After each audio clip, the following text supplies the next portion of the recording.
they all include very harsh chemicals, and obviously use them any other time, but if you are tan, don't put them on top of your tan because it's going to strip it.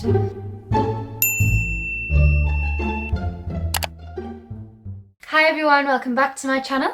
I'm Megan if you don't know me, and today I am back with another tanning video. So the last tanning video I did, I showed you my top favourite products, and then I thought that maybe if you have enjoyed that, you would benefit from a video showing me my tanning tips and tricks. So I'm going to show you all my favourite tips, things that I do to maintain my tan, and yeah, let's get into it. And if you do like this video, please don't forget to like and subscribe and smash the notification bell. So I'm going to be talking about how I maintain my tan using tanning foam. So I use Bondi Sands Liquid Gold, and I also use Bondi Sands Dark. They're the ones that I use most often, and you probably know that by now. I love Bondi Sands. So I'm going to show you how I maintain that once I've applied this, and how I keep my tan looking lovely and glowy for the rest of the week. So first of all, to get a good tan, it all starts with the prep. So you're going to want to do the basic things that everyone who tans pretty much knows.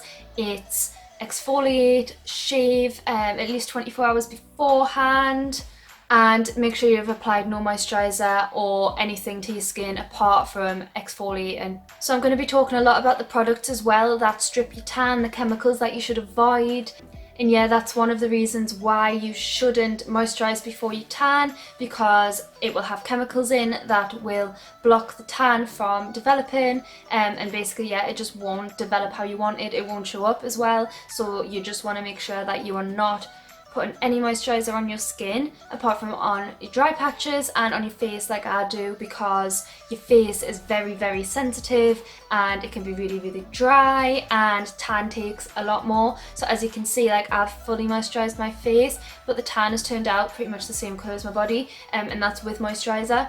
So like I said, first it starts with the prep. So you want to grab a good body exfoliator to get right into your pores, to get a smooth canvas ready to put your tan on. I use this Raspberry and Pomegranate Revive Shower Scrub. This is from Body Care. It doesn't really matter which one you use as long as it doesn't have like too much harsh chemicals in it.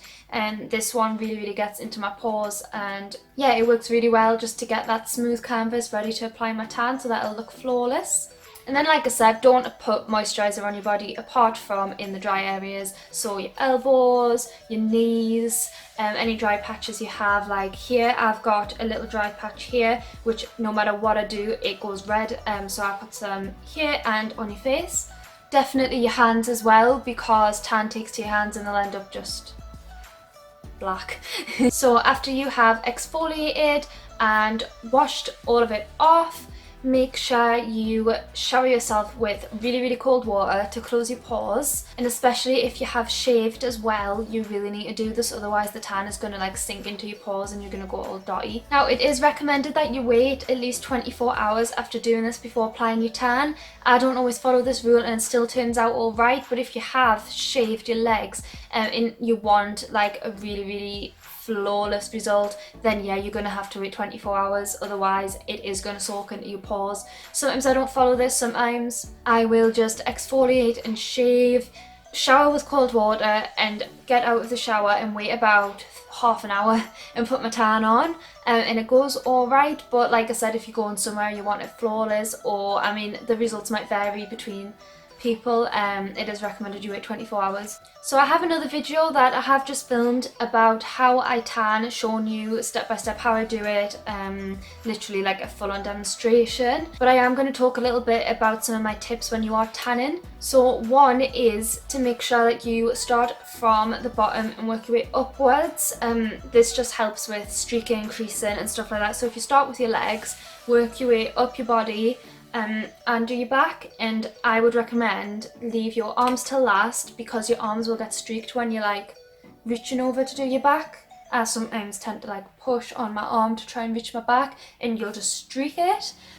Definitely leave your face till last as well, and use any residue that you have left from the tan on your neck, I would recommend not to use your regular tan on your hands and your face. I've just figured this out over time. It works a lot better if you have like a gradual moisturizer or a dry oil like this one. This is the Bondi Sands Everyday Liquid Gold, so it's the gradual version and it's a dry oil, so it works really well on your hands. Just spray it on your hands, rub it in with like a makeup brush or like a powder brush, whatever you have, and then it just means that your hands aren't going to overdevelop. It just looks, you know, quite nice and natural. It doesn't look too bad, except from obviously these, if you don't moisturize correctly, it's going to go darker here, but overall, like, it doesn't look too obvious.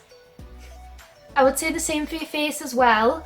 So the last time I applied my tan, which is the way that I look today, I used this one on my face as well. I've never actually done this before, but I tried it and as you can see, like, it has worked really well. So what I do is like spray it onto a brush and just apply it to the bits where the sun would hit your skin so that you look sun-kissed.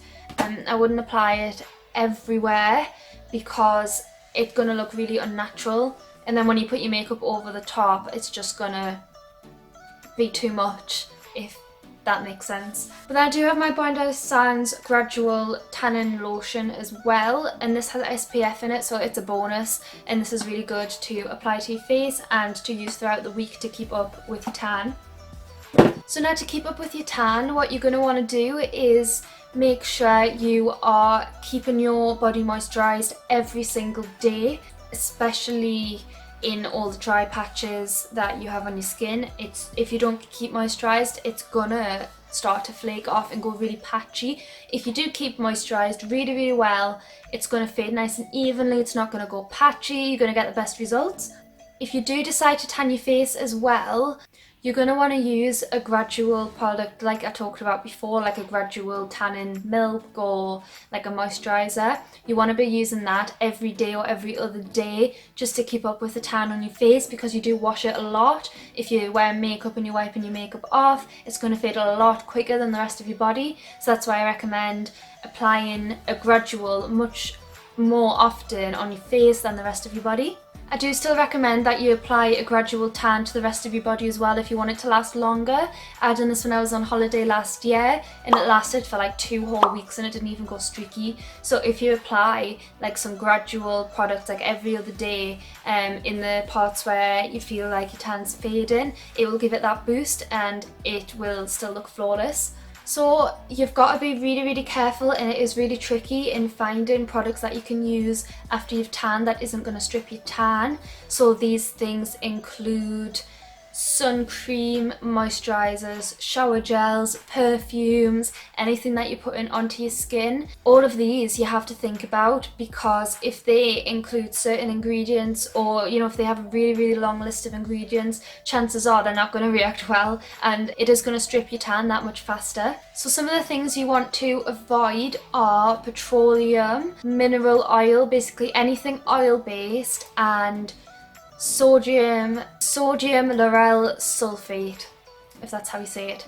So that ingredient is in a lot of products. If you do want to keep your tan up, if you are serious about maintaining it, making it last longer, make sure you're checking the ingredients on the back of all these everyday things that you use. So one big brand that you want to avoid, sorry Dove, is Dove products like Dove shower gels, Dove moisturizers, anything like that. They all include very harsh chemicals, and obviously use them any other time, but if you are tan, don't put them on top of your tan because it's going to strip it. So some things that are really good is coconut oil. That's really good to use on your face as a moisturizer. I mean, if you have like a big tub, or you know, you have the time to put it all over your body, use that as a moisturizer. It's natural, it's really good, has no like added chemicals. As for shower gels, I've found one that's really good.